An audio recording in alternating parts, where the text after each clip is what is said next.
Well, the unthinkable has happened. You've had a fallout with your work bestie. So how do you continue to work in peace? It happens more often than you think. Courtney is standing by this morning with an expert giving us the tips on navigating that. Hey, Court. Let me just say this. That would never happen here.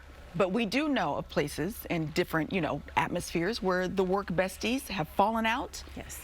And it has caused everyone else to be uncomfortable.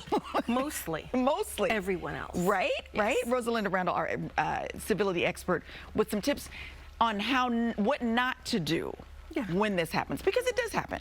It does happen. In our personal life as well as work. But work is a little bit more difficult because you have to be there. And especially if you're in the same department, in the same working on the same project with someone. Yeah. You say, don't make an announcement. No, it's just unnecessary drama. People are going to know just by your actions. So, and if they start asking questions, what happened?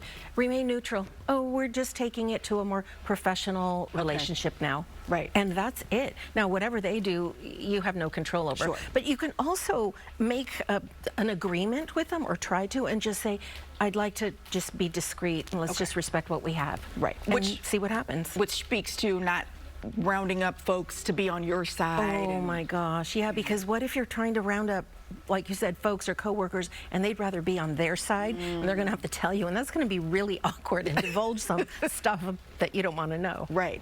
What about bad-mouthing the work or the work ethic of the person that you no longer share friendship? A lot of times, depending on your integrity and your, work ethics, personal ones, you may want to, oh, guess what, that report, they really didn't do it all, or I helped them. But also, bad-mouthing what you have heard maybe over the years, like, oh, they hated that haircut. Well, now I'm going to tell you what all the coworkers said about you or your new girlfriend or whatever. So bad-mouthing either way. And that kind of goes to divulging secrets. Yes, that's one of my pet peeves. I think people feel once they break up a relationship, it gives them the license to now tell all that was said in confidence. And a lot of times it's like going through the death of a family, cheating on a spouse or something that they really, it's just anything like that about their children.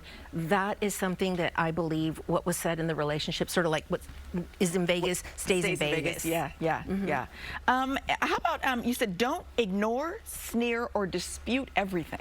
Oh my gosh, that's so easy to do. I go to the meeting, it's like you're sitting there, I'm gonna get up and just go sit over here and make it like all dramatic and everything. That makes it uncomfortable. And just remember, other coworkers, clients, and your boss, more importantly, are watching your behavior and how you handle these things. What about, work-related information? Oh, yeah, just try not sabotaging if, omitting information that you should have passed on to them. Okay. Yeah, and Redacting special circumstances really is one of the most important ones.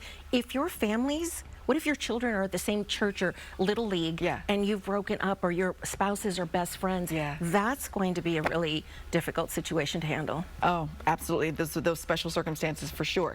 So those are the tips of things, not to do. If we find ourselves in that situation, basically your main point is just keep it civil, right? And try not to engage if you can.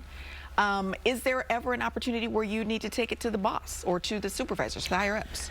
If they are not respecting those boundaries and being civil and unprofessional or going behind your back, spreading whatever, then it's time to maybe even tell them, I think we need to do this. If they don't want to participate, yes, it is up to you, because first you want to clear up your reputation as well if they're bad-mouthing you. And it's just distracting, and then it's going to make it awful to go to work. Your stomach's going to be in a knot every time you go to work. So bringing in management or HR, unfortunately, may have to be your last resort. All right, these are tips from the civility expert. She knows of what she speaks. We're linking all the details to our website for Don't Burp in the Boardroom. Rosalinda Randall, GoodDaySacramento.com under show info and today's date. Let's keep it civil and keep your job, okay? All right. We'll see you on the other side of the break.